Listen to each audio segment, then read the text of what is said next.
السلام علیکم ورحمۃ اللہ وبرکاتہ۔ دورہ قرآن کی کلاسز کا آغاز ہے اس رمضان میں، تو جس نے دورہ قرآن کرنا ہے وہ میرے اس چینل کو سبسکرائب کر لیں اور بیل آئیکن کا بٹن دبا دیں تاکہ ہر آنے والی ویڈیو کا نوٹیفیکیشن وہ آپ کو مل جائے۔ اس کے علاوہ ویڈیو زیادہ سے زیادہ شیئر کریں تاکہ آپ بھی اس کار خیر میں حصہ لے سکیں۔ اور اگر کسی نے بھی کسی قسم کا کوئی مسئلہ پوچھنا ہے رمضان کے متعلق یا کسی بھی قسم کا، تو وہ مجھے کمنٹ کر سکتے ہیں۔ اعوذ باللہ من الشیطان الرجیم، بسم اللہ الرحمن الرحیم۔ یسألونک عن الأہلہ، سوال کرتے ہیں آپ سے چاندوں کے بارے میں۔ قل ہی مواقیت للناس، کہہ دو کہ وہ مقررہ اوقات ہیں لوگوں کے لیے، والحج اور حج کے لیے، ولیس البر بأن تأتوا البیوت من ظہورها، نیکی یہ نہیں ہے کہ تم گھروں میں ان کی پشتوں سے آؤ، ولکن البر من اتقی، اور لیکن نیکی یہ ہے کہ تم تقوی اختیار کرو، وأتوا البیوت من ابوابها، اور آؤ تم گھروں میں ان کے دروازوں سے، واتقوا اللہ لعلکم تفلحون، اور ڈرو اللہ سے تاکہ تم فلاح پا جاؤ۔ یہ آیت نمبر ہے سورہ بقرہ کی 189۔ حضرت معاذ بن جبل اور ثعلبہ رضی اللہ تعالیٰ عنہ نے عرض کیا، یا رسول اللہ، یہ چاند چھوٹا بڑا کیسے ہو جاتا ہے؟ اول باریک دھاگے کی طرح، پھر بڑھتے بڑھتے بڑا ہو جاتا ہے، گول ہو جاتا ہے، پھر گھٹتے گھٹتے باریک ہو جاتا ہے، اور شروع میں جیسے تھا ویسے ہی آخر میں ہو جاتا ہے۔ اس کے سوال پر اللہ تعالیٰ نے یہ آیت نازل فرمائی کہ چاند یہ لوگوں کے لیے اللہ تعالیٰ نے اوقات مقرر کیے ہیں، اور حج کا وقت بھی انہی کے ذریعے معلوم ہوتا ہے۔ یہ بھی معلوم ہوتا ہے کہ روزے کب شروع کرنے ہیں، عورتوں کی عدت کے اوقات کیا ہیں، خرید و فروخت کے معاملات میں کون سی مدت متعین کرنی ہے، یہ سارے حساب کتاب چاند کے ذریعے ہوتے ہیں۔ آگے اللہ تعالیٰ فرما رہے ہیں کہ پہلے وقتوں میں لوگ ایسا کرتے تھے کہ جب حج کے لیے جایا کرتے تھے تو دروازوں سے نہ جاتے تھے بلکہ گھر کے پچھواڑوں سے جایا کرتے تھے اور اس کو نیکی سمجھتے تھے۔ تو اللہ تعالیٰ نے فرمایا کہ یہ گھر میں تم اگر جانا ہے حج کے لیے تو دروازوں سے جاؤ، ہاں ریا نہ ہو تمہارے دل میں، لیکن تم دروازوں سے جاؤ، پچھواڑوں سے جانا یہ کوئی نیکی نہیں ہے، یہ تو ایک قسم کی بدعت ہے۔ وَقَاتِلُوا فِي سَبِيلِ اللَّهِ الَّذِينَ يُقَاتِلُونَكُمْ وَلَا تَعْتَدُوا، اور اللہ کی راہ میں جنگ کرو ان لوگوں سے جو تم سے جنگ کرتے ہیں، اور زیادتی مت کرو، إِنَّ اللَّهَ لَا يُحِبُّ الْمُعْتَدِينَ، بے شک اللہ زیادتی کرنے والوں کو پسند نہیں فرماتا۔ وَاقْتُلُوهُمْ حَيْثُ ثَقِفْتُمُوهُمْ، تم ان کو قتل کرو جہاں تم ان کو پاؤ، وَأَخْرِجُوهُمْ، اور تم ان کو نکال دو، مِنْ حَيْثُ أَخْرَجُوكُمْ، جہاں سے وہ تمہیں نکالیں، وَالْفِتْنَةُ أَشَدُّ مِنَ الْقَتْلِ، فتنہ وہ زیادہ سخت ہے قتل سے، وَلَا تُقَاتِلُوهُمْ عِنْدَ الْمَسْجِدِ الْحَرَامِ، اور نہ تم ان سے قتال کرو مسجد حرام کے پاس، حَتَّى يُقَاتِلُوكُمْ فِيهِ، یہاں تک کہ وہ خود تم سے لڑیں، وَإِنْ قَاتَلُوكُمْ، اور اگر وہ تم سے لڑیں، فَاقْتُلُوهُمْ، تو ان کو قتل کر دو۔ كَذَلِكَ جَزَاءُ الْكَافِرِينَ، اسی طرح جزا ہے کافروں کی۔ فَإِنِ انْتَهَوْا، پس اگر وہ باز آ جائیں، فَإِنَّ اللَّهَ غَفُورٌ رَحِيمٌ، بس بے شک اللہ بخشنے والا رحم کرنے والا ہے۔ وَقَاتِلُوهُمْ، اور ان سے قتال کرو، حَتَّى لَا تَكُونَ فِتْنَةٌ وَيَكُونَ الدِّينُ لِلَّهِ، یہاں تک کہ نہ رہے فتنہ اور ہو جائے دین للہ، اللہ کے لیے۔ وَإِنِ انْتَهَوْا فَلَا عُدْوَانَ إِلَّا عَلَى الظَّالِمِينَ، بس اگر وہ باز آ جائیں بس نہ زیادتی ہے مگر ظالموں پر۔ ہجرت کے چھٹے سال اپنے صحابہ کے ساتھ جب نبی پاک صلی اللہ علیہ وآلہ وسلم عمرہ کرنے کے لیے مدینہ منورہ روانہ ہوئے، جب مکہ معظمہ قریب آیا تو مقام حدیبیہ پر مشرکین مکہ نے آگ کو روک دیا اور مکہ معظمہ میں داخل نہ ہونے دیا۔ آخر یہ شرائط طے پائیں کہ اس سال عمرہ نہیں کر سکیں گے اور آئندہ سال عمرہ کے لیے تشریف لائیں گے، اور اس وقت مکہ معظمہ میں 3 دن سے زیادہ نہیں ٹھہریں گے، یہ ذی القعدہ کا مہینہ تھا۔ پھر آپ صلی اللہ علیہ وآلہ وسلم آئندہ ماہ ذی القعدہ ہی میں عمرہ کی قضاء کے لیے تشریف لائے۔ اس زمانے میں 4 مہینوں میں قتال اور جنگ کرنا ممنوع تھی، ان 4 مہینوں میں ذی القعدہ کا مہینہ بھی شامل تھا۔ حضرت عبداللہ ابن عباس رضی اللہ تعالیٰ عنہ سے مروی ہے کہ مذکورہ بالا آیت اس موقع پر نازل ہوئی جب نبی پاک صلی اللہ علیہ وآلہ وسلم عمرہ قضاء کے لیے اپنے صحابہ کے ساتھ 7 ہجری میں تشریف لے گئے۔ حضرات صحابہ کو یہ اندیشہ ہوا ممکن ہے قریش مکہ صلح کی شرطوں کی خلاف ورزی کر بیٹھیں اور اس مرتبہ بھی مسجد حرام تک نہ جانے دیں اور جنگ پر آمادہ ہو جائیں۔ اگر ایسا ہوا تو ہمیں بھی جنگ کا اقدام کرنا پڑے گا، اور یہ اس مہینے میں ہوگا جس میں جنگ کرنا حرام ہے، اور ہم جوابی کارروائی نہ کریں گے تو ہم مغلوب ہو جائیں گے۔ اس پر اللہ تعالیٰ نے آیت بالا نازل فرمائی اور قتال کرنے کی اجازت دے دی۔ اللہ تعالیٰ نے ارشاد فرمایا جو لوگ تم سے قتال کریں ان سے قتال کرو، اور ساتھ یہ بھی فرما دیا زیادتی مت کرو، بے شک اللہ تعالیٰ زیادتی کرنے والوں کو پسند نہیں فرماتا۔ شریعت اسلامیہ میں ہر چیز کی حدود ہیں۔ زیادتی کا کیا مطلب ہے؟ زیادتی کا یہ مطلب ہے کہ نبی پاک صلی اللہ علیہ وآلہ وسلم نے منع کیا جنگ کے دوران اگر کسی کو انسان قتل کر دیتا ہے تو اس کو ناک کان کاٹ دینا، اس کی شکل بگاڑ دینا، اس چیز سے منع کیا۔ مال غنیمت میں خیانت کرنا یہ زیادتی ہے، عورتوں بچوں اور ان کے بوڑھوں کو قتل کرنا جو جنگ میں نہ آئے ہوں یہ زیادتی ہے۔ تو اللہ تعالیٰ فرماتے ہیں کہ لا تعتدوا، تم زیادتی مت کرو۔ نبی پاک صلی اللہ علیہ وسلم جب کسی لشکر یا کسی فوجی دستے کا کسی کو امیر بنا کر بھیجتے تو خاص کر اس کو اللہ تعالیٰ سے ڈرنے کی اور جو مسلمان اس کے ساتھ جا رہے ہوتے ان کے ساتھ اچھا برتاؤ کرنے کی وصیت فرماتے تھے۔ بعض روایتوں میں ہے کہ ایک مرتبہ جہاد کے موقع پر ایک عورت مقتولہ پائی گئی، نبی پاک صلی اللہ علیہ وآلہ وسلم کو اس کا علم ہوا، آپ نے عورتوں اور بچوں کو قتل کرنے سے منع فرما دیا۔ پھر آگے اللہ تعالیٰ فرماتے ہیں ان کو قتل کر دو جہاں ان کو پاؤ، اور ان کو نکالو جہاں سے وہ تمہیں نکالے، یعنی تمہیں مکہ معظمہ چھوڑ کر ہجرت پر مجبور کیا تو ان قریب تم بھی ان کو کیا ہے یہاں سے نکال دو جہاں سے انہوں نے تمہیں نکالا۔ آگے اللہ فرماتے ہیں فتنہ وہ زیادہ سخت ہے قتل سے۔ فتنے سے مراد یہاں پر شرک ہے کہ یہ لوگ جو خانہ کعبہ کے اندر شرک کرتے ہیں یہ قتل و قتال سے بھی بڑا گناہ ہے۔ تو اگر تمہیں اپنے دفاع کے لیے لڑنا پڑے تو اللہ فرماتے ہیں تم ان سے لڑو، اس میں کوئی کسی قسم کا گناہ نہیں ہے۔ آگے اللہ کہتے ہیں کافروں سے یہاں تک لڑتے رہو کہ فتنہ باقی نہ رہے اور دین سارا کا سارا وہ اللہ کے لیے ہو جائے۔ الشہر الحرام بشہر الحرام، حرمت والا مہینہ حرمت والے مہینے کے بدلے ہے، والحرمات قصاص، اور حرمت معاوضے کی چیزیں ہیں۔ ومن اعتدی، پر جو زیادتی کرے گا علیکم تم پر، فاعتدوا علیہ، بس تم بھی زیادتی کرو اس پر، بمثلہ اسی جیسی، ما اعتدی علیکم جتنی تم پر زیادتی کی گئی۔ واتقوا اللہ واعلموا، اور ڈرو اللہ سے اور جان لو، ان اللہ مع المتقین، کہ بے شک اللہ تعالیٰ متقین کے ساتھ ہے۔ جب نبی پاک صلی اللہ علیہ وآلہ وسلم اپنے صحابہ کے ساتھ 7 ہجری میں عمرہ قضاء کے لیے تشریف لے گئے تو یہ ماہ ذوالقعدہ تھا۔ مشرکین مکہ سے مسلمانوں کو خطرہ تھا کہ یہ معاہدے کی پاسداری نہ کریں گے اور حملہ کر دیں گے۔ اگر انہوں نے حملہ کیا تو حرمت والے مہینے میں اور حرم میں جنگ کرنی پڑ جائے گی، اور ان سے مکان و زمان دونوں کی حرمت میں فرق آئے گا۔ حرم کے بارے میں تو اللہ تعالیٰ نے پہلی آیت میں ارشاد فرما دیا کہ تم ان سے لڑو مسجد حرام میں یہاں تک کہ وہ تم سے لڑیں، یعنی اگر تم سے لڑیں تو اپنے دفاع کے لیے تم ان سے لڑ سکتے ہو۔ اور یہاں پر اللہ فرماتے ہیں حرمت والے مہینے کے بارے میں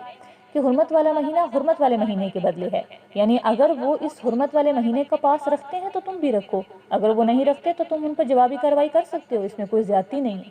آگے اللہ کہتے ہیں تم اتنی ہی ان کے اوپر زیادتی کرنا جتنی انہوں نے تمہارے اوپر کی، اس سے زیادہ مت کرنا۔ وَأَنفِقُوا فِي سَبِيلِ اللَّهِ، اور خرچ کرو اللہ کے راستے میں، وَلَا تُلْقُوا بِأَيْدِيكُمْ إِلَى التَّهْلُكَةِ، اور نہ تم ڈالو اپنے ہاتھوں کو ہلاکت کی طرف، وَأَحْسِنُوا، اور نیکی کرو، إِنَّ اللَّهَ يُحِبُّ الْمُحْسِنِينَ، بے شک اللہ تعالیٰ نیکی کرنے والوں کو پسند کرتے ہیں۔ یہاں پر اللہ تعالیٰ مسلمانوں کو تلقین کر رہے ہیں کہ اللہ کے راستے میں اپنے اموال کو خرچ کرو جو اللہ تعالیٰ نے تمہیں دی ہے۔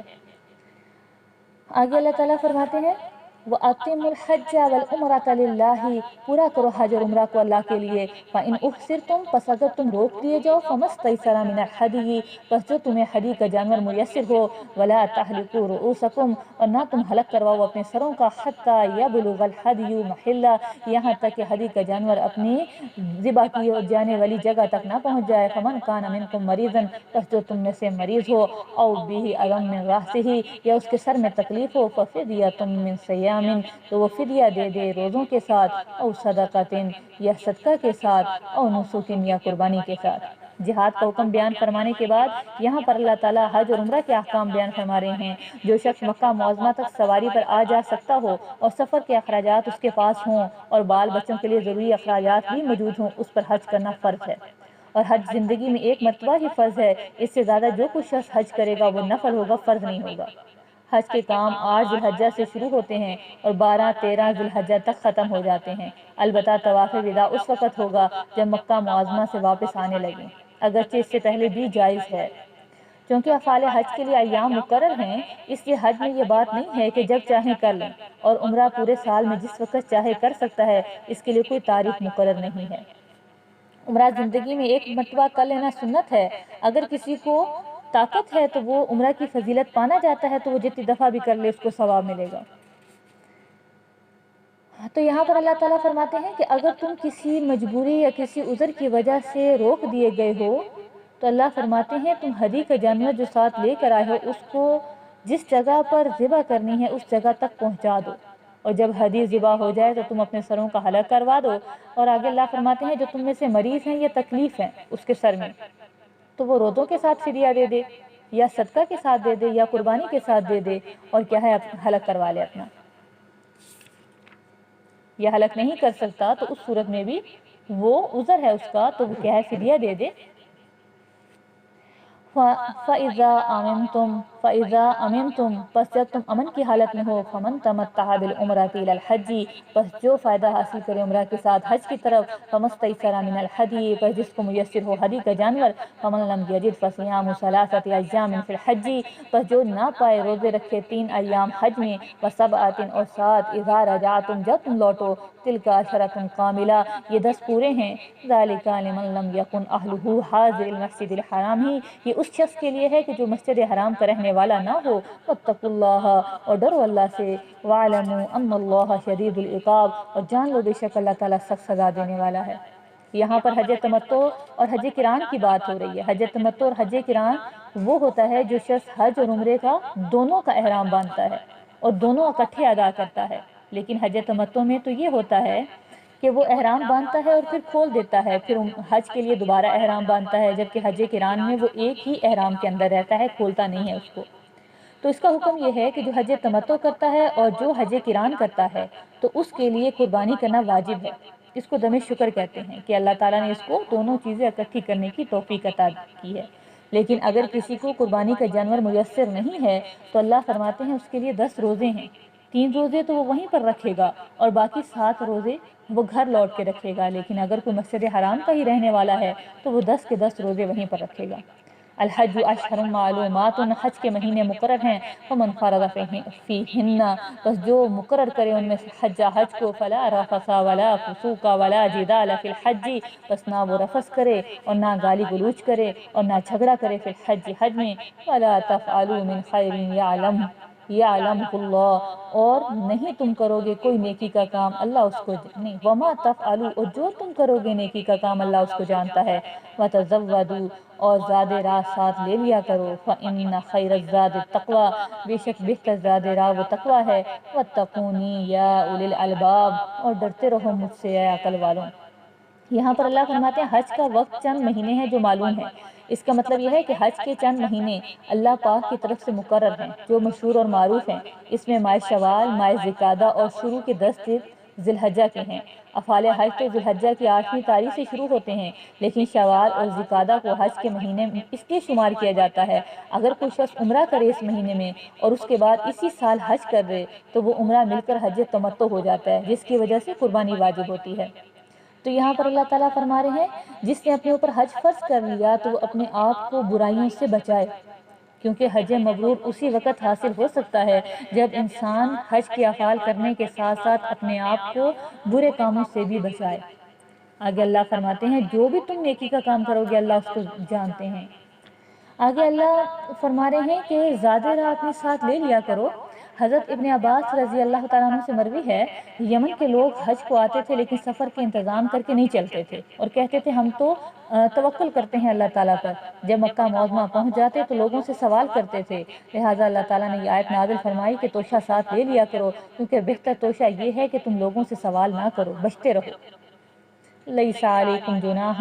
نہیں ہے تم پر گناہ ان تبتغوا فضلا من ربکم یہ کہ تم فضل تراش کرو اپنے رب کا، فاذا افضتم پس جب تم لوٹو من عرفات عرفات سے، فاذکروا اللہ عند المشعر الحرام تو اللہ کو یاد کرو مشعر حرام کے پاس، واذکروہ اور اس کو یاد کرو، کما ہداکم جیسے کہ اس نے تم کو ہدایت دی، وَإِن كُنتُم مِّن قَبْلِهِ لَمِنَ الضَّالِّينَ اور حقیقت میں تم اس سے پہلے البتہ گمراہوں میں سے تھے۔ حج کے موقع پر کسب معاش کی اجازت دی اور فرمایا کہ اپنے رب کا فضل تلاش کرو، اس میں کوئی حرج نہیں ہے۔ فضل تلاش کرنے میں تجارت، محنت، مزدوری سب داخل ہے۔ حضرت ابن عباس رضی اللہ تعالیٰ عنہ سے مروی ہے کہ اور ذوالمجاز جاہلیت میں لوگوں کی تجارت گاہیں تھی۔ جب اسلام کا زمانہ آیا تو مسلمانوں نے ان میں تجارت کرنے کو گناہ سمجھا، تو اس وقت اللہ تعالیٰ نے یہ آیت نازل کی۔ حضرت عبداللہ ابن عمر رضی اللہ تعالیٰ عنہ سے روایت ہے، ایک شخص نے سوال کیا، میں حج کے موقع پر اونٹ بہرا کرائے پر لے جاتا ہوں اور لوگ یوں کہتے ہیں کہ تیرا کوئی حج نہیں ہوا۔ حضرت ابن عمر رضی اللہ تعالیٰ عنہ نے فرمایا، کیا تو احرام نہیں باندھتا، تلبیہ نہیں پڑھتا، طواف نہیں کرتا، عرفات جا کر واپس نہیں آتا، رمی جمار نہیں کرتا؟ اس شخص نے جواب دیا، میں یہ سارے کام کرتا ہوں۔ تو فرمایا کہ تیرا حج ہو جاتا ہے۔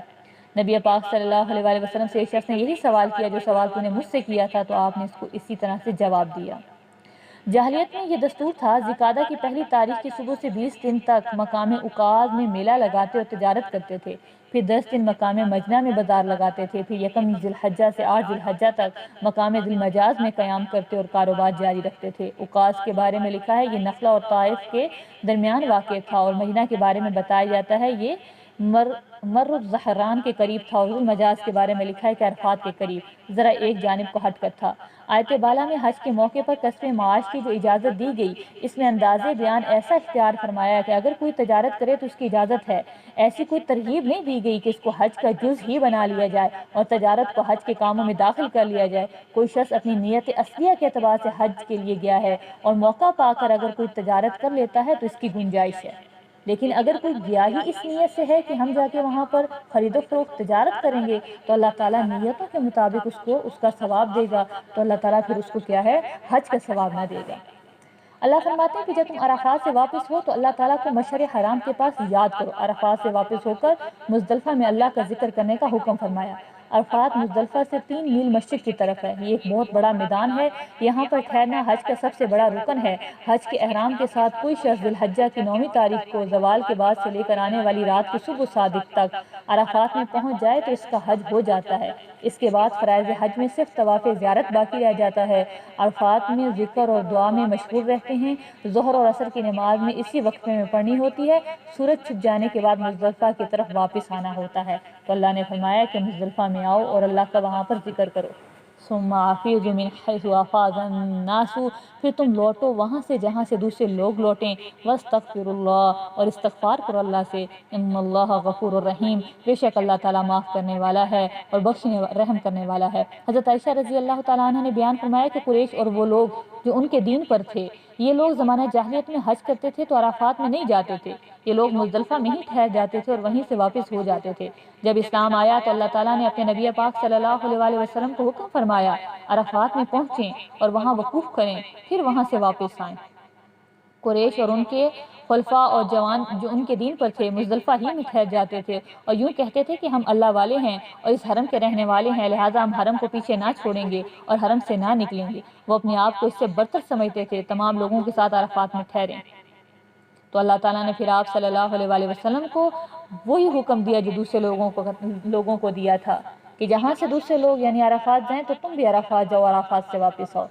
فَإِذَا قَضَيْتُم مَّنَاسِكَكُمْ، پس جب تم پورے کر لو حج کے مناسک، فَاذْكُرُوا اللَّهَ كَذِكْرِكُمْ آبَاءَكُمْ أَوْ أَشَدَّ ذِكْرًا، تو اللہ کو یاد کرو جیسے تم اپنے باپ داداؤں کو یاد کرتے ہو یا اس سے بھی زیادہ یاد کرو۔ فَمِنَ النَّاسِ مَن يَقُولُ رَبَّنَا آتِنَا فِي الدُّنْيَا وَمَا لَهُ فِي الْآخِرَةِ مِنْ خَلَاقٍ، بس لوگوں میں سے جو کہتا ہے اے ہمارے رب ہمیں دنیا میں دے دے، نہیں ہے اس کے لیے آخرت میں کوئی حصہ۔ وَمِنْهُمْ مَن يَقُولُ رَبَّنَا آتِنَا فِي الدُّنْيَا حَسَنَةً وَفِي الْآخِرَةِ حَسَنَةً وَقِنَا عَذَابَ النَّارِ، اور لوگوں میں سے جو کہتے ہیں اے رب ہمیں دنیا میں بھی بھلائیاں عطا کر اور آخرت میں بھی بھلائیاں عطا کر اور ہمیں آگ کے عذاب سے بچا لے۔ اولئک، یہی وہ لوگ ہیں، ان کے لیے حصہ ہے مما کسبوا، اس میں سے جو اس نے کمایا، واللہ سریع الحساب، اور اللہ جلد حساب لینے والا ہے۔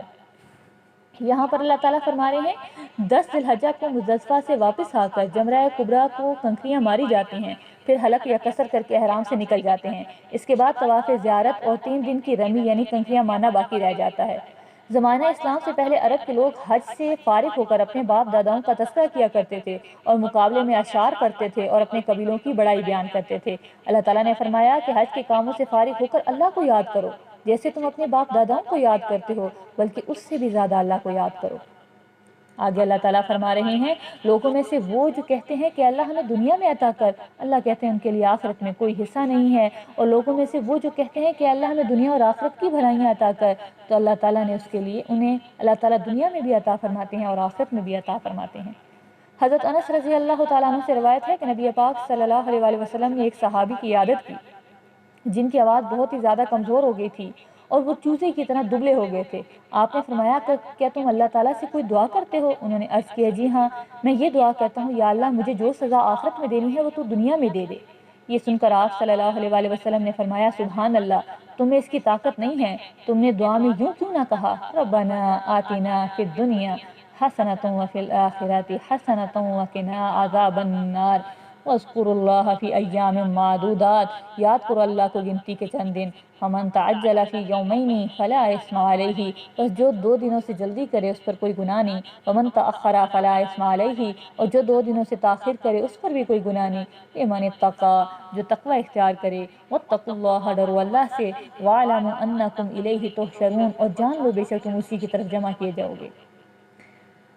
آیت بالا میں اول تو یہ فرمایا چند دنوں میں اللہ کا ذکر کرو۔ ان دنوں سے ایام تشریق مراد ہے جس میں قربانیاں کی جاتی ہیں اور حجاج کا مینا میں قیام ہوتا ہے اور جمرات کو کنکریاں ماری جاتی ہیں۔ اس سے پہلے مزدلفہ میں ذکر کرنے کا حکم فرمایا اور عرفات میں تو ذکر اور دعا ہے ہی۔ حضرت عائشہ رضی اللہ تعالیٰ عنہ سے روایت ہے نبی پاک صلی اللہ علیہ وآلہ وسلم نے ارشاد فرمایا جمرات کو کنکریاں مارنا اور صفا مروہ کی صحیح کرنا یہ اللہ کا ذکر قائم کرنے کے لیے مشروع کیا گیا۔ اللہ کا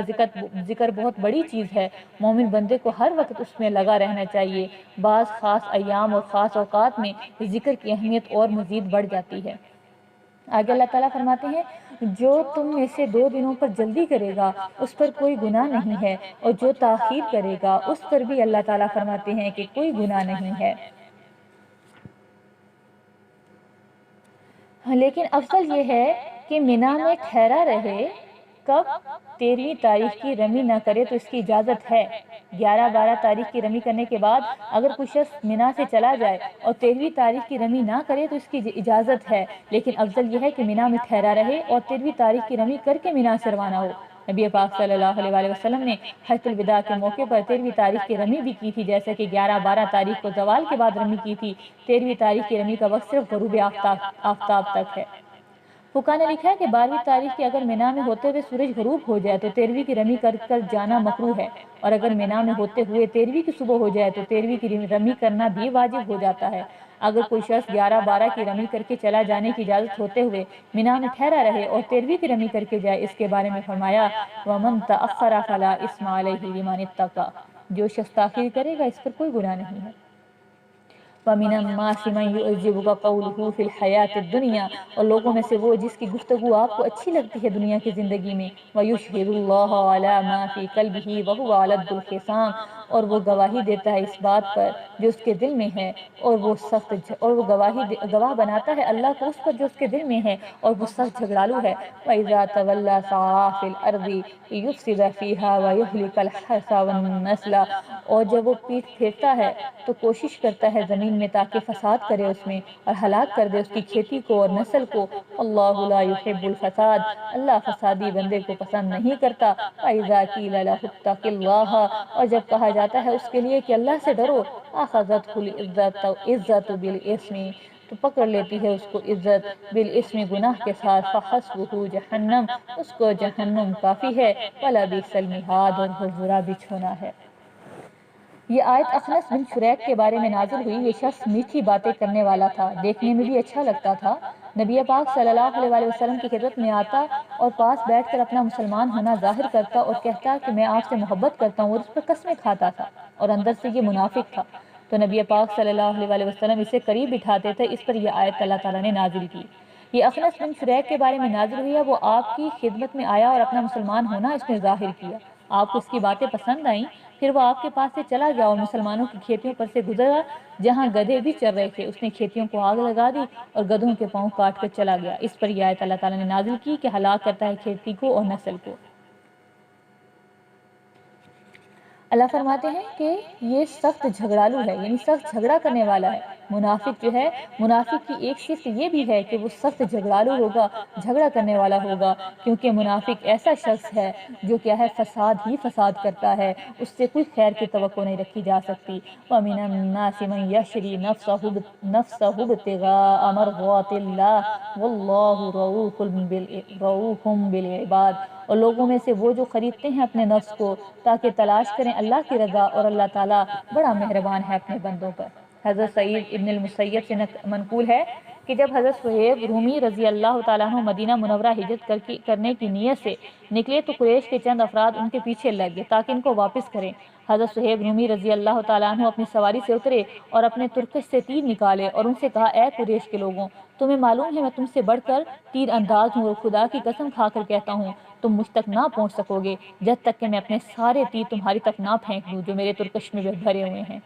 اس کے بعد میں اپنی تلوار سے لڑوں گا جب تک کہ میرے ہاتھ میں سکت رہے گی۔ اب جو تم چاہو کر لو۔ ایک صورت یہ ہے کہ میرا مال اور میرے کپڑے جہاں مکہ میں رکھے ہیں تمہیں ان کا پتہ بتا دیتا ہوں، تم وہ لے لو اور مجھے جانے دو۔ وہ اس بات پر راضی ہو گئے کہ چلو ٹھیک ہے تم چلے جاؤ، اور انہوں نے ان کا سامان لے لیا۔ تو اس کے بارے میں اللہ تعالیٰ نے آیت بالا نازل کی، وہ لوگ جو اپنے نفسوں کو خریدتے ہیں اللہ کی رضا کے لیے، تو اللہ تعالیٰ بڑا مہربان ہے اپنے بندوں پر۔ یا ایھا الذین آمنوا ادخلوا فی السلم کافۃ، اے ایمان والو داخل ہو جو سارے کے سارے اسلام میں۔ ولا تتبعوا خطوات الشیطان، اور نہ تم فالو کرو شیطان کے قدموں کو۔ انہ لکم عدو مبین، بے شک وہ تمہارا کھلا دشمن ہے۔ فإن ضللتم من بعد ما جاءتکم البینات، اور اگر تم پھسل گئے اس کے بعد کہ تمہارے پاس واضح دلیل آ گئی، فاعلموا ان اللہ عزیز حکیم، بس بے شک جان لو کہ اللہ تعالیٰ زبردست حکمت والا ہے۔ آیت کے شان نزول کے بارے میں لکھا ہے کہ بعض صحابہ جو پہلے یہودی تھے انہوں نے ہفتے کے دن کی تعظیم کو باقی رکھنا چاہا جو شریعت موسوی میں تھی، اور اونٹ کا گوشت کھانے سے پرہیز کرنا چاہا کیونکہ یہودیت کے زمانے میں نہیں کھاتے تھے۔ انہیں نبی پاک صلی اللہ علیہ وسلم سے عرض کیا، تورات بھی تو اللہ کی کتاب ہے، ہم اس کو تہجد کی نماز میں پڑھ لیا کریں۔ اس پر آیت بالا نازل اللہ تعالیٰ نے فرمائی کہ تم اسلام میں پورے کے پورے داخل ہو جاؤ، شریعت محمدیہ کے آنے کے بعد اب اور کوئی شریعت باقی نہیں رہے گی۔ هل ينظرون إلا أن يأتيهم الله في ظلال من الغمام والملائكة وقضي الأمر وإلى الله ترجع الأمور، اور یہ لوگ صرف اس امر کے انتظار میں ہے کہ اللہ اور فرشتے بادلوں کے سائبان میں ان کے پاس آ جائیں اور سارا قصہ ختم ہو جائے، اللہ کی طرف تمام امور لوٹائے جانے ہیں۔ جو لوگ واضح دلائل کے بعد بھی دین اسلام میں داخل نہیں ہوتے انہیں کیا انتظار ہے؟ ان کے طور طریقوں سے معلوم ہوتا ہے بس وہ اسی انتظار میں ہے اللہ اور اس کے فرشتے بادلوں کے سائبانوں میں سے آ جائیں اور ان کے کفر کی سزا ان کو مل جائے۔ سل بنی اسرائیل، سوال کرو بنی اسرائیل سے، کم آتیناہم من آیت بینہ، کتنی ہم نے ان کو واضح دلیلیں دی۔ وَمَن یبدل، اور جو بدلے گا نعمت اللہ، اللہ کی نعمت کو، من بعد ما جاءتہ، بعد اس کے کہ اس کے پاس آ گئی، فإن اللہ شدید العقاب، پس بے شک اللہ سخت عذاب دینے والا ہے۔ بنی اسرائیل کو اللہ تعالیٰ نے بہت سی واضح دلیلیں عطا فرمائی، وہ ان دلائل سے کام لیتے اور حق پر جمے رہتے تو ان کے حق میں یہ اچھا ہوتا، لیکن انہوں نے الٹی ہی چال چلی، ہدایت کے بدلے گمراہی کو پسند کیا، اللہ کی اس نعمت کو انہوں نے کیا ہے عذاب میں بدل لیا۔ زُيِّنَ لِلَّذِينَ كَفَرُوا الْحَيَاةُ الدُّنْيَا، مزین کی گئی ان لوگوں کے لیے جنہوں نے کفر کیا دنیا کی زندگی، وَيَسْخَرُونَ مِنَ الَّذِينَ آمَنُوا، وہ ہنسی کرتے ہیں ان لوگوں کے ساتھ جو ایمان لائے، وَالَّذِينَ اتَّقَوْا فَوْقَهُمْ يَوْمَ الْقِيَامَةِ، اور وہ لوگ جنہوں نے پرہیزگاری کو اختیار کیا وہ قیامت کے دن ان سے اوپر ہوں گے۔ وَاللَّهُ يَرْزُقُ مَن يَشَاءُ بِغَيْرِ حساب، اور اللہ رزق دیتا ہے جس کو چاہتا ہے بغیر حساب کے۔ اس آیت میں کافروں کے کفر پر جمنے اور کفر اختیار کرنے کا سبب بتا دیا، وہ یہ کہ وہ دنیاوی زندگی اور اس سے متعلق سامان اور آرائش اور زیبائش ان کی نظروں کو بھاتی ہے، چونکہ ایمان اور اعمال صالح اختیار کرنے میں ان سے دنیا چلی جاتی ہے، اسباب دنیا میں کمی آ جاتی ہے، اس وجہ سے وہ صرف دنیا کی چمک دمک کو کھونا نہیں چاہتے اور وہ اسلام نہیں لے کر آتے اور اہل ایمان کا مذاق بناتے ہیں، کہتے ہیں کہ اگر اہل ایمان جنت میں ہوں گے یا اللہ ان سے راضی ہے تو انہیں دنیا بھی دیتا۔ دنیا کا دیا جانا یہ اس بات کی دلیل نہیں ہے کہ اللہ تعالیٰ اس سے راضی ہے، اللہ جس سے راضی ہوگا اسے آخرت میں بھی حساب اللہ تعالیٰ دیں گے۔ کان الناس امۃ واحدۃ، سب لوگ ایک جماعت تھے، فبعث اللہ النبیین مبشرین، پس اللہ نے نبیوں کو بھیجا خوشخبری دینے والے، ومنذرین اور ڈرانے والے، وانزل معہم الکتاب بالحق، اور نازل کی ان کے ساتھ کتاب حق کے ساتھ، لیحکم بین الناس، تاکہ فیصلہ کرے لوگوں کے درمیان، فی مختلفوا فیہ، جس میں وہ اختلاف کرتے ہیں، ومختلف فیہ، اور نہیں وہ اختلاف کرتے اس میں، الا الذین اوتوہ، مگر وہ لوگ جن کو دیا گیا، من بعد اس کے، ما جاءتہم البینات، آگے ان کے پاس واضح دلیل، بغیم بینہم، حسد کرتے ہیں آپس میں، فہدی اللہ الذین آمنوا، بس ہدایت دی اللہ تعالیٰ نے ان لوگوں کو جو ایمان لائے، لما اختلفوا فیہ من الحق بإذنہ، امر حق کی ہدایت دی جس میں وہ اختلاف کرتے ہیں، واللہ یہدی من یشاء الی صراط مستقیم، اور اللہ رہنمائی کرتا ہے یا ہدایت دیتا ہے جس کو چاہتا ہے سیدھے راستے کی طرف۔ حضرت قتادہ سے منقول ہے، حضرت آدم اور حضرت نوح علیہ السلام کے درمیان جو امتیں تھیں یہ سب ہدایت پر اور حق شریعت پر تھی، لیکن لوگوں نے اختلاف کر لیا تو اللہ تعالیٰ نے حضرت نوح علیہ السلام کو بھیجا، جو سب سے پہلے رسول ہیں جنہوں نے اللہ تعالیٰ نے زمین والوں کی طرف بھیجا، اور ایسے وقت میں بھیجا جبکہ لوگوں میں اختلاف ہو چکا تھا اور حق کو چھوڑ چکے تھے، پھر اللہ تعالیٰ نے ان کے بعد رسول بھیجے اور کتابیں نازل فرمائی ہیں۔ امت واحد سے وہ مسلمان مراد ہیں جو حضرت نوح علیہ السلام کے ساتھ کشتی میں تھے، ایک روایت کے اندر یہ بھی آتا ہے۔ بہرحال اللہ تعالیٰ کیا فرماتے ہیں کہ پہلے سارے لوگ وہ کیا تھے، دین حق پر تھے، پھر اس کے بعد آہستہ آہستہ شیطان نے ان کو ورگلانا شروع کر دیا اور دین حق سے پھیرنا شروع کر دیا۔ ام حسبتم ان تدخلوا الجنۃ، کیا تم گمان کرتے ہو کہ جنت میں داخل ہو جاؤ گے، ولما یأتکم مثل الذین خلوا من قبلکم، یہاں تک کہ نہیں آئی تمہارے پاس ان لوگوں کی مثال جو گزرے گئے تم سے پہلے، مستہم البأساء والضراء، ان کو پہنچی سختی اور تکلیف، وزلزلوا حتی یقول الرسول، وہ جھنجھوڑے گئے یہاں تک کہ رسول کہہ اٹھے، والذین، اور وہ لوگ، آمنوا جو ایمان لائے، معہ ان کے ساتھ، متی نصر اللہ، اللہ کی مدد کب آئے گی، الا انا، خبردار، بے شک، نصر اللہ قریب، اللہ کی مدد تو وہ قریب ہے۔ مسلمانوں کو مشرکین اور یہود اور منافقین سے برابر تکلیفیں پہنچتی رہیں، مکہ معظمہ میں جب تک رہے مشرکین برابر تکلیفیں پہنچاتے رہے، پھر جب مدینہ منورہ ہجرت کر کے آگے تو یہودی اور منافقین سے واسطہ پڑا، مشرکین مکہ نے یہاں سے بھی چین سے نہ جینے دیا، ان کی دشمنی کی وجہ سے بدر اور احد اور خندق کے غزوات بھی پیش آئے، دشمنوں کو ایذا رسانیوں کے علاوہ بھوک پیاس وغیرہ کی تکلیفیں بھی ان سے پہنچتی رہیں، تو اللہ تعالیٰ نے یہ آیت غزوہ خندق کے موقع پر نازل کی جب مسلمانوں کو سخت تکلیف پہنچی، دشمنوں کا خوف بھی تھا اور سردی بھی سخت تھی اور کھانے پینے کی چیزیں بھی مہیا نہ تھی اور کئی طرح سے تکالیف کا سامنا کرنا پڑا، جس کو اللہ تعالیٰ نے سورہ احزاب میں بھی بیان کیا ہے، بلغت القلوب الحناجر، کہ ان کے دل وہ کلیجوں ان کے کلیجے منہ کو آگے، نیز اللہ تعالیٰ نے ارشاد فرمایا سورہ احزاب کے بارے میں، ہنالک ابتلی المؤمنون وزلزلوا زلزالا شدیدا، کہ اس موقع پر مسلمانوں کو آزمائش میں ڈالا گیا، ان کو سختی کے ساتھ جھنجھوڑا گیا، منافقین اس حال کو دیکھ کر طرح طرح کی باتیں کرنے لگے، یہاں تک کہ کفریہ کلمات تک کہہ گئے۔ اللہ رب العزت نے آیت بالا نازل فرمائی اور ارشاد فرمایا، تم جنت کی آرزو لیے بیٹھے ہو، حالانکہ جس سے جنت میں جانے کا ارادہ ہو اسے آزمایا جاتا ہے، تکلیفوں میں مبتلا کیا جاتا ہے۔ آج ہمیں بھی ذرا سی تکلیف پہنچتی ہے تو ہم کہتے ہیں کہ بھئی اللہ ہم سے راضی کوئی نہیں ہے، طرح طرح کے شکوے لے کے بیٹھ جاتے ہیں اللہ تعالیٰ سے۔ اللہ تعالیٰ جب انسان کو تکلیف دنیا میں دیتے ہیں، گویا کہ اللہ تعالیٰ کی رضامندی کی یہ دلیل ہوتی ہے کہ اللہ اس بندے سے راضی ہیں، کیونکہ دنیا میں اسے تکلیف دے کر اس کے گناہوں کو اللہ تعالیٰ ختم فرما دیتے ہیں۔ بسا اوقات کسی انسان کو اللہ تعالیٰ نے کوئی مرتبہ عطا کرنا ہوتا ہے، لیکن اس کے اعمال ایسے نہیں ہوتے کہ اس مرتبے تک پہنچ سکے، تو اللہ تعالیٰ اس کو دنیا میں تکلیف دیتے ہیں تاکہ اس تکلیف کی وجہ سے اپنے وہ اس مرتبے تک پہنچ سکے۔ یسألونک ماذا ینفقون، وہ سوال کرتے ہیں آپ سے کہ کیا خرچ کریں، قل ما انفقتم من خیر فللوالدین، کہہ دو کہ جو تم خرچ کرو گے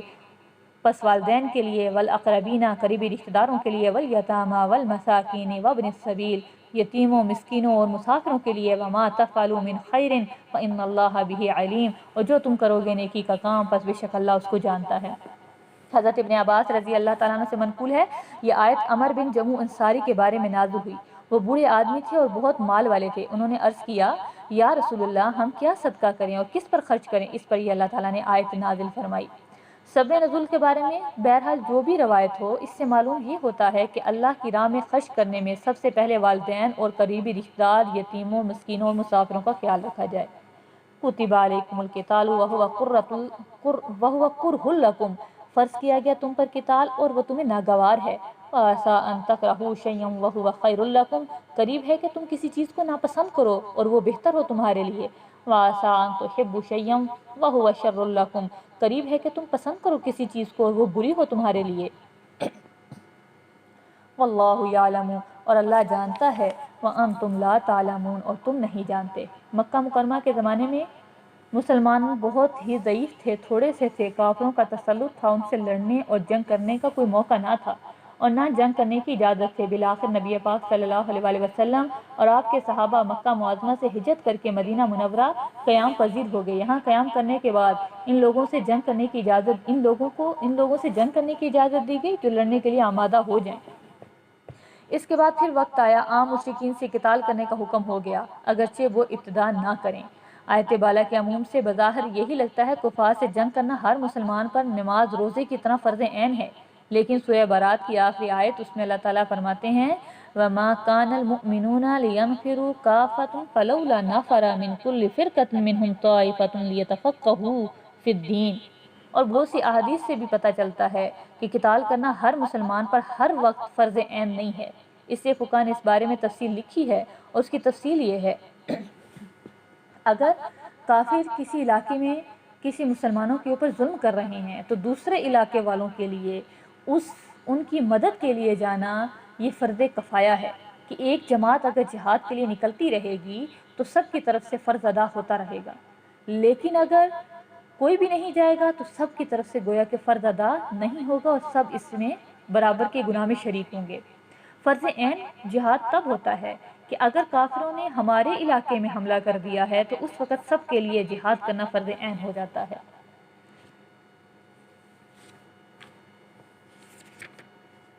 یسألونک عن الشہر الحرام قتال فیہ، سوال کرتے ہیں آپ سے شہر حرام کے بارے میں قتال کرنا اس میں، قل قتال فیہ کبیر، کہہ دو کہ اس میں جنگ کرنا بڑا جرم ہے، وصد عن سبیل اللہ وکفر بہ والمسجد الحرام، اور روکنا اللہ کے راستے سے، کفر کرنا اس کے ساتھ اور مسجد حرام سے روکنا، واخراج اہلہ، اور نکالنا اس کے رہنے والوں کو منہ اس سے، اکبر عند اللہ، یہ اس سے بھی بڑا ہے اللہ کے نزدیک، والفتنۃ اکبر من القتل، اور فتنہ بڑا ہے قتل سے، ولا یزالون، اور برابر یقاتلونکم، وہ تم سے جنگ کرتے رہیں گے یہاں تک کہ یردوکم، وہ لوٹا دے تم کو، عن دینکم، تمہارے دین سے، ان استطاعوا، اگر وہ اس کی طاقت رکھیں، ومن یرتد، اور جو مرتد ہو جائے، منکم، تم میں سے، عن دینہ، اپنے دین سے، فیمت وہو کافر، اور وہ مر جائے اس حال میں کہ وہ کافر ہو، فاولئک حبطت اعمالہم، تو اس کے سارے اعمال ضائع ہو گئے، فی الدنیا والآخرۃ، دنیا اور آخرت میں، فاولئک اصحاب النار، یہ آگ والے ہیں، ہم فیہا خالدون، اور اس میں ہمیشہ رہیں گے، ان الذین آمنوا، بے شک وہ لوگ جو ایمان لائے، والذین ہاجروا، اور وہ لوگ جنہوں نے ہجرت کی، وجاہدوا، اور جہاد کیا، فی سبیل اللہ، اللہ کی راہ میں، اولئک یرجون رحمت اللہ، یہی وہ لوگ ہیں اللہ کی رحمت کے امیدوار، اللہ غفور رحیم، اور اللہ بخشنے والا رحم کرنے والا ہے۔ رسول پاک صلی اللہ علیہ وسلم نے عبداللہ بن جہش کی عمارت میں چند مہاجرین سے فرمایا، مقام بطن نخلہ میں پہنچ کر قریش کے قافلے کا انتظار کرنا، ممکن ہے کوئی خیر کی خبر لے کر آئیں۔ بطن نخلہ مکہ اور طائف کے درمیان ہے۔ یہ حضرات وہاں پہنچے تو قریش کا قافلہ گزرتا ہوا نظر آیا جو طائف سے سامان تجارت لے کر آ رہا تھا۔ یہ قافلہ عمر بن حضرمی اور حکم بن کیسان اور عثمان بن عبداللہ بن مغیرہ اور نوفل بن عبداللہ پر مشتمل تھا۔ ان لوگوں نے حضرات صحابہ اکرام کو دیکھا تو ڈر گئے۔ حضرت عبداللہ بن جاش رضی اللہ تعالیٰ عنہ نے اپنے ساتھیوں سے کہا، یہ لوگ خوف زدہ ہو گئے ہیں، لہٰذا ان پر حملہ کر دینا چاہیے۔ جب مشورے سے یہ بات طے ہو گئی تو واقد بن عبداللہ تمیمی نے عمر بن حضرمی کو تیر مار کر قتل کر دیا۔ یہ پہلا مشرک تھا جو مسلمانوں کے ہاتھوں مارا گیا۔ نیز حضرات صحابہ نے حکم بن کیسان اور عثمان بن عبداللہ کو قید کر لیا۔ یہ دونوں سب سے پہلے قیدی تھے جنہوں نے مسلمانوں نے قید کیا۔ قافلہ ایک فرد نوفل بن عبداللہ جو قابو میں نہ آیا اور فرار ہو گیا۔ حضرات صحابہ اس قافلے، سامان اور دونوں قیدیوں کو لے کر نبی پاک صلی اللہ علیہ وسلم کی خدمت میں حاضر ہوئے۔ یہ واقعہ جمادی الاخری کو 29 تاریخ گزرنے کے بعد آنے والے دن میں پیش آیا۔ اس کے بارے میں یہ طے نہ کر سکے یہ جمادی الاخری کی 30 تاریخ ہے یا رجب کی پہلی تاریخ ہے۔ رجب کا مہینہ ان 4 مہینوں میں شمار ہوتا تھا جس میں جنگ کرنا ممنوع تھی۔ جب حضرات صحابہ نے یہ حملہ کر دیا اور رجب کا شروع ہونا متحقق نہیں تھا، لیکن قریش مکہ نے اعتراضات کرنا شروع کر دی اور کہنے لگے، محمد صلی اللہ علیہ وآلہ وسلم نے اس مہینے میں قتال حلال کر لیا جو شہر حرام ہے۔ اس مہینے میں لوگ امن کے ساتھ چلتے پھرتے تھے اور اپنی روزیوں کے لیے منتشر ہو جاتے تھے، اور انہوں نے اس ماہ کی بے حرمتی کی ہے۔ اس اعتراض کو انہوں نے بہت اہمیت دی۔ مسلمانوں کی جس جماعت نے حملہ کیا تھا ان کو قریش مکہ نے آد دلائی۔ نبی پاک صلی اللہ علیہ وسلم کو بھی ان کا حملہ آور ہونا پسند نہ آیا، اور آپ نے فرمایا میں نے تو تمہیں شہر حرام میں قتال کرنے کا حکم نہیں دیا۔ آپ نے یہ سامان دونوں قیدیوں کا معاملہ موقوف رکھا اور اس مال میں سے کچھ بھی نہ لیا۔ جس جماعت نے یہ کارروائی کی تھی انہیں بھی بڑی ندامت ہوئی۔ انہوں نے عرض کیا یا رسول اللہ، جس دن ہم نے عمر بن حضرمی کو قتل کیا اس دن شام کو چاند نظر نہیں آیا، اور اس اعتبار سے ہم کوئی فیصلہ نہیں کر سکتے یہ قتل ہم سے جمادی الاخری میں ہوا یا رجب میں۔ اس پر اللہ تعالیٰ نے آیت بالا نازل فرمائی۔ نزول آیت کے بعد نبی پاک صلی اللہ علیہ وسلم نے قافلے کا سامان لے لیا اور اس میں سے خمس علیحدہ کر لیا جو مال غنیمت کا اصول تھا، اور باقی مال ان میں تقسیم کر دیا جنہوں نے قافلے سے مال چھینا تھا، اور جو دو قیدی مسلمانوں نے پکڑ لیے تھے مال دے کر ان کو مکہ والوں نے چھڑا لیا۔ پھر ان دونوں میں سے حکم بن کیسان تو مسلمان ہو گیا اور مدینہ منورہ میں رہا اور بیر معونہ کے غزوہ میں شہید ہوا، اور دوسرا قیدی عثمان بن عبداللہ نامی مکہ معظمہ واپس جا کر حالت کفر میں مر گیا۔ تو اللہ تعالیٰ یہاں پر فرماتے ہیں کہ ان سے قتال کرتے رہو یہاں تک وہ اللہ تعالیٰ فرماتے ہیں کافر تم سے قتال کرتے رہیں گے اور وہ یہ چاہیں گے تمہیں تمہارے دین سے پھیر دیں۔ تو اللہ فرماتے ہیں جو بھی مرتد ہو جائے گا اپنے دین سے وہ مر جائے گا تو اس کے سارے اعمال حبط ہو جائیں گے۔ جیسے کہ اللہ تعالیٰ فرماتے ہیں، نبی پاک صلی اللہ علیہ وسلم کی حدیث مبارکہ ہے کہ جو شخص اسلام لے کے آتا ہے تو اسلام لانے کے بعد اس کے تمام پچھلے گناہ اللہ تعالیٰ معاف فرما دیتے ہیں۔ اسی طرح اگر کوئی اسلام سے نکلتا ہے تو اس کی ساری نیکیاں ضائع ہو جاتی ہیں۔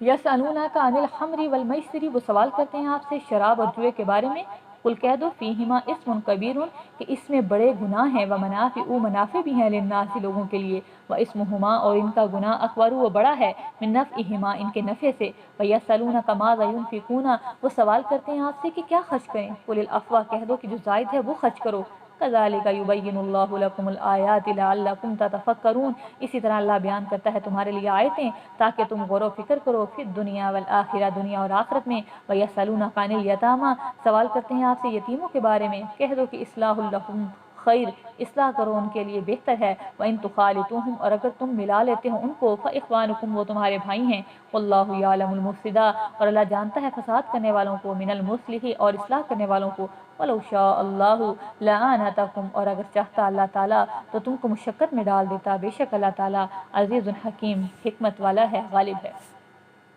ان آیتوں میں اول تو شراب اور جوئے کے بارے میں ارشاد فرمایا ان میں بڑا گناہ ہے اور لوگوں کے لیے منافع بھی ہیں، پھر یہ فرمایا ان کا گناہ ان کے نفع سے بڑا ہے۔ اس سے یہ معلوم ہو گیا کہ اس چیز کے نفع مند ہونے سے اس کا حلال ہونا ضروری نہیں، ہو سکتا ہے کوئی چیز نفع مند ہو اور حرام بھی ہو، حرام حرام ہی رہے گا خواہ اس میں کتنا ہی نفع کیوں نہ ہو، اور اس کے ارتکاب کرنے میں گناہ ہی ہوگا۔ آگے فرماتے ہیں اللہ تبارک و تعالیٰ کہ وہ آپ سے سوال کرتے ہیں کہ کیا خرچ کریں، تو اللہ فرماتے ہیں جو تمہاری اپنی ضرورت سے زائد ہو وہ تم خرچ کرو اللہ کے راستے میں۔ پھر آگے اللہ تعالیٰ یتیموں کے بارے میں لوگوں نے سوال کیا تو اللہ تعالیٰ فرماتے ہیں، اصل میں یہ آیت اس وقت اتری، اس کا سبب نزول یہ ہے کہ اللہ تعالیٰ نے یتیموں کے مال سے استعمال کرنے سے سختی سے منع کیا تھا کہ ان کے مال کو نہ کھاؤ، جو یتیموں کا مال کھائے گا گویا وہ اپنے پیٹ میں آگ بھر رہا ہے۔ تو اس وقت جو ہے لوگ وہ یتیموں کے مال سے بچنے لگے، یہاں تک کہ ان کا مال پڑا رہتا، اگر کھانا بنایا ہوتا پڑا رہتا وہ خراب ہو جاتا۔ تو پھر اللہ تعالیٰ نے اجازت دے دی کہ بھئی تم اگر اصلاح کرنے والے ہو کہ ان کا مال ضائع نہ ہو تو ان کے مال اپنے مالوں کے ساتھ ملا لو، لیکن وہ اللہ جانتے ہیں جس کا ارادہ فساد کرنے کا ہوتا ہے اور اللہ جانتے ہیں جس کا ارادہ اصلاح کرنے کا ہوتا ہے۔ وَلَا تَنكِحُوا الْمُشْرِكَاتِ حَتَّى يُؤْمِنْ، اور نہ تم نکاح کرو مشرک عورتوں سے یہاں تک کہ وہ ایمان لے آئیں۔ وَلَا أَمَةٌ مُؤْمِنَةٌ خَيْرٌ مِّن مُشْرِكَةٍ، اور مومنہ باندھی وہ بہتر ہے مشرکہ سے، وَلَوْ أَعْجَبَتْكُمْ، اگرچہ تم کو اچھی ہی کیوں نہ لگے۔ وَلَا تُنكِحُوا الْمُشْرِكِينَ حَتَّى يُؤْمِنُوا، نہ تم نکاح کرو مشرک مرد سے یہاں تک کہ وہ ایمان لے آئیں۔ وَالْعَبْدُ مُؤْمِنٌ، اور مومن غلام بہتر ہے من مشرکن، مشرک سے، وَلَوْ أَعْجَبَكُمْ، اگرچہ تم کو اچھا ہی کیوں نہ لگے۔ اولئک، یہی وہ لوگ ہیں، يدعون إلى النار، جو بلاتے ہیں آگ کی طرف، واللہ يدعو إلى الجنة، اور اللہ بلاتا ہے جنت کی طرف، والمغفرة، اور مغفرت کی طرف، بإذنہ، اپنے حکم سے، وَيُبَيِّنُ آيَاتِهِ لِلنَّاسِ لَعَلَّهُمْ يَتَذَكَّرُونَ، اور وہ بیان کرتا ہے اپنی آیتیں لوگوں کے لیے تاکہ وہ نصیحت حاصل کریں۔ اس آیت میں اللہ تعالیٰ مسلمانوں کو اس بات سے منع کر رہے ہیں کہ مشرک عورتوں سے نکاح کریں۔ ہاں، اگر وہ اسلام قبول کر لیں تو ان سے نکاح کرنا جائز ہے۔ مشرک عورتیں بعض مرتبہ حسن و جمال یا اموال کے اعتبار سے اچھی معلوم ہوتی ہیں، ان سے نکاح کرنے کی خواہش ہوتی ہے۔ اس کے بارے میں ارشاد فرمایا تو مشرکہ سے نکاح نہ کرو۔ اگر کوئی ایمان والی لونڈی مل جائے تو اس سے نکاح کر لو، وہ تمہارے لیے مشرک عورت سے بہتر ہے۔ پھر دوسرا حکم ارشاد فرمایا کہ مشرک مردوں سے عورتیں بھی نکاح نہ کریں، اس سے بہتر یہ ہے کہ کسی مومن غلام سے نکاح کر لیں۔ وَيَسْأَلُونَكَ عَنِ الْمَحِيضِ، سوال کرتے ہیں آپ سے حیض کے بارے میں۔ قُلْ هُوَ أَذًى، کہہ دو کہ وہ گندگی ہے۔ فَاعْتَزِلُوا النِّسَاءَ، پس تم دور رہو عورتوں سے، فی المحیض، حیض کے زمانے میں۔ وَلَا تَقْرَبُوهُنَّ حَتَّى يَطْهُرْنَ، اور نہ تم ان کے قریب جاؤ یہاں تک کہ وہ پاک ہو جائیں۔ فَإِذَا تَطَهَّرْنَ، پس جب وہ پاک ہو جائیں، فَأْتُوهُنَّ، تو آؤ ان کے پاس، مِنْ حَيْثُ أَمَرَكُمُ اللَّهُ، وہاں سے جہاں تم کو اللہ نے حکم دیا۔ إِنَّ اللَّهَ يُحِبُّ التَّوَّابِينَ، بے شک اللہ تعالیٰ توبہ کرنے والوں کو پسند کرتا ہے۔ وَيُحِبُّ الْمُتَطَہِّرِينَ، اور پاکی اختیار کرنے والوں کو پسند کرتا ہے۔ اللہ تعالیٰ نے نوع انسانی کو بڑھانے اور باقی رکھنے کے لیے مرد اور عورت کے درمیان ایک خاص تعلق قائم کر دیا، اور شرعی قانون کے مطابق نکاح ہو جانے اور قواعد اور اصول کے مطابق آپس میں ایک دوسرے سے میل و ملاپ رکھنے اور قریب تر ہونے کی اجازت دے دی، اور طبی طور پر مرد اور عورت میں شہوت رکھی۔ وہ اس شہوت کے تقاضے پر عمل کرنے پر مجبور ہوتے ہیں، اور یہی شہوت اولاد پیدا ہونے کا ذریعہ بن جاتی ہے۔ اللہ تعالیٰ نے اولاد پیدا ہونے کے لیے شہوت رکھ دی، اور پھر اس کی پرورش کروانے کے لیے محبت رکھ دی، جسے مامتا سے تعبیر کر دیا۔ تو اللہ تعالیٰ فرماتے ہیں کہ حیض کے دنوں میں اللہ تعالیٰ نے منع فرمایا کہ عورتوں کے قریب نہ جاؤ، یہ گندگی ہوتی ہے،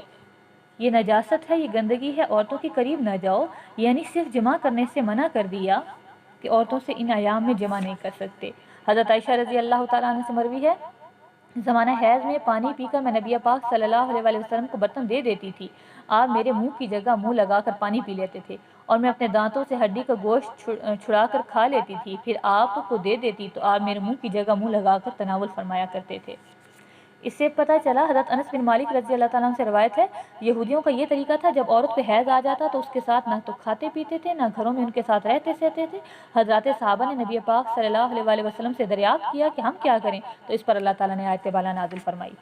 نساؤکم حرث لکم، تمہاری عورتیں تمہاری کھیتیاں ہیں، فأتوا حرثکم انا شئتم، پس تم اپنی کھیتیوں کے پاس آؤ جہاں سے چاہو، وقدموا لانفسکم، اور تم اپنی جانوں میں آگے بھیجو، واتقوا اللہ، اور ڈرو اللہ سے، واعلموا، اور جان لو، انکم، بے شک تم ملاقوہ، اس سے ملاقات کرنے والے ہو، وبشر المؤمنین، اور خوشخبری دے دو مومنوں کو۔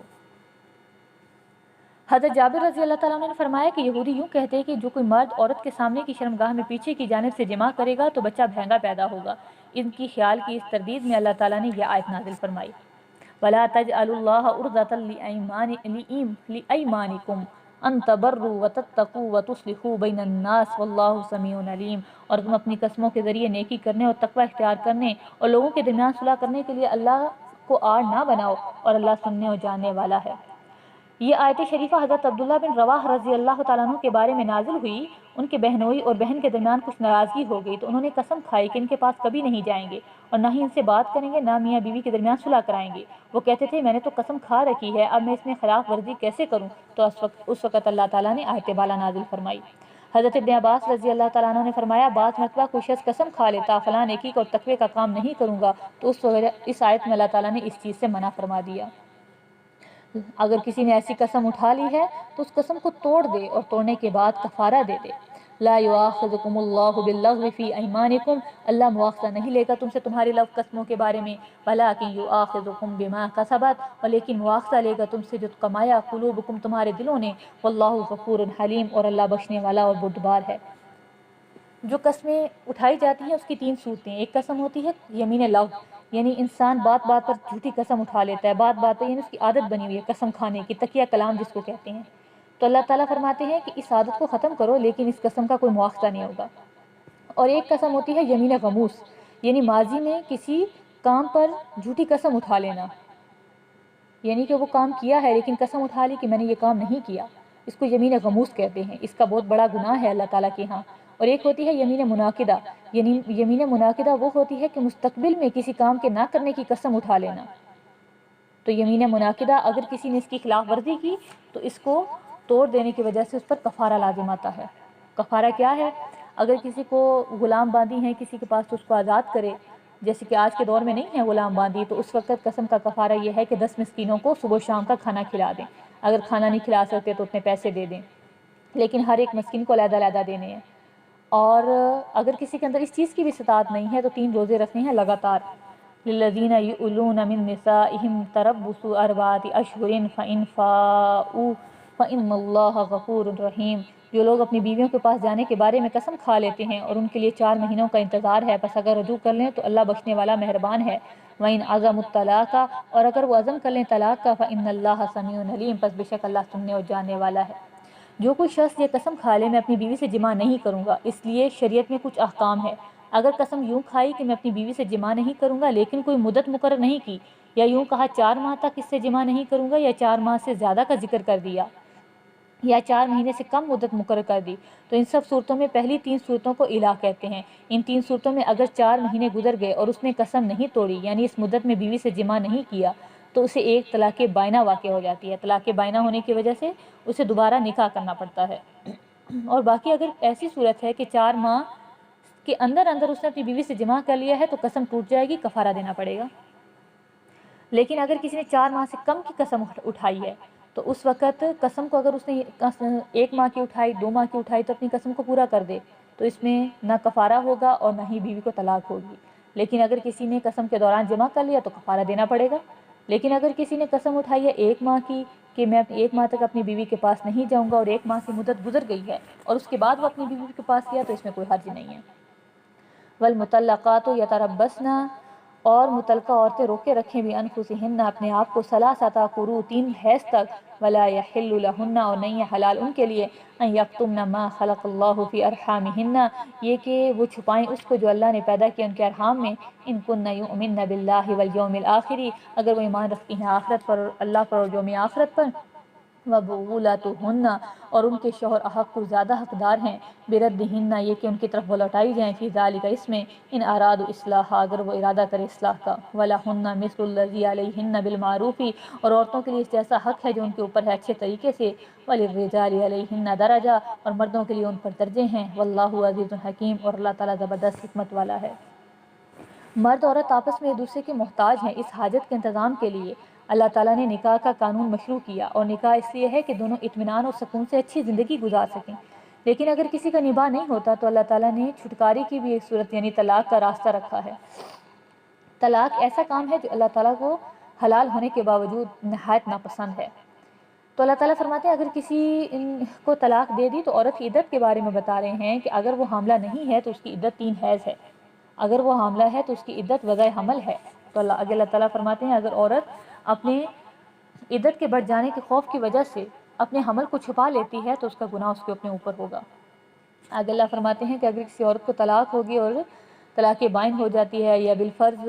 اگر کسی عورت کو طلاق مغلظہ ہی ہوئی ہے اور وہ حلالہ بھی ہو جاتا ہے، اگر وہ اپنے پہلے شوہر کی طرف جانا چاہتی ہے تو وہ اس کے زیادہ حقدار ہیں کہ وہ ان کے پاس جائے۔ پھر اللہ کہتے ہیں اگر وہ ان کے پاس چلی جاتی ہیں تو ان کو اسی طریقے سے سب کچھ دینا پڑے گا جیسے وہ دیتے ہیں۔